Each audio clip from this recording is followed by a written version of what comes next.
the chair that nobody sits in. Welcome to the Front Porch Lessons with Mark Morgan. I'm glad you stopped by, folks. Pull up a chair, pour yourself a cup of coffee, and let's slow down life for a few minutes. You know, every week we step back to a simpler time when every moment quietly taught us lessons that still matter right now and today. Let's just settle in and because today's front porch lesson, it begins right now. You ever notice that every old house seemed to have one old chair that nobody else was supposed to sit in? There wasn't a sign on it.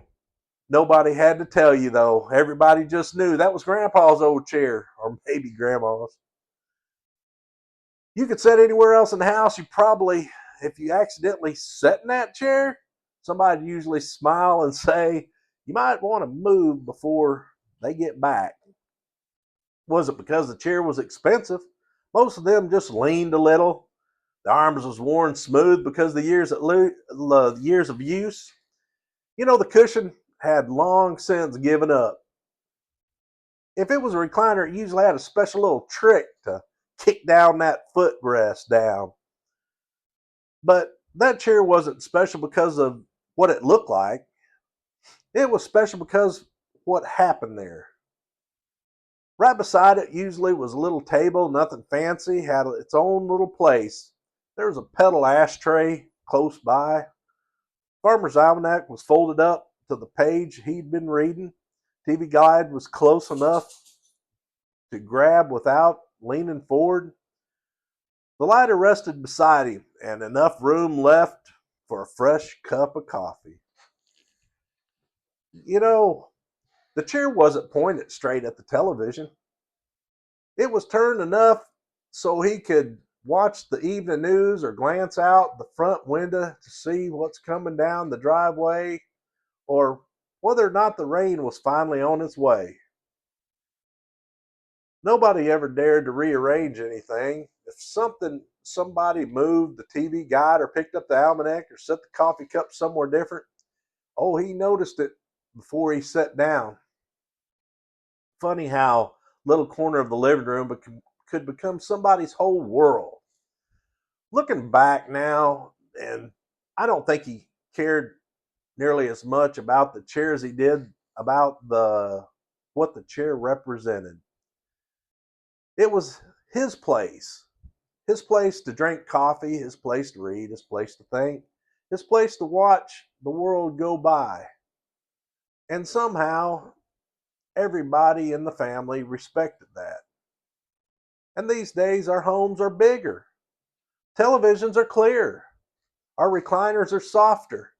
But somehow along the way, many of us lost something that the old generation understood.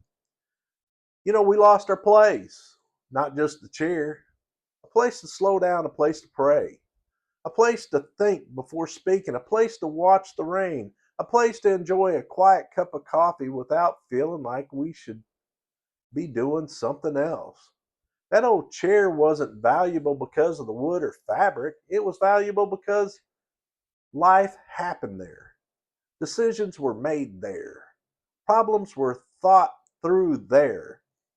Dreams were dreamed there.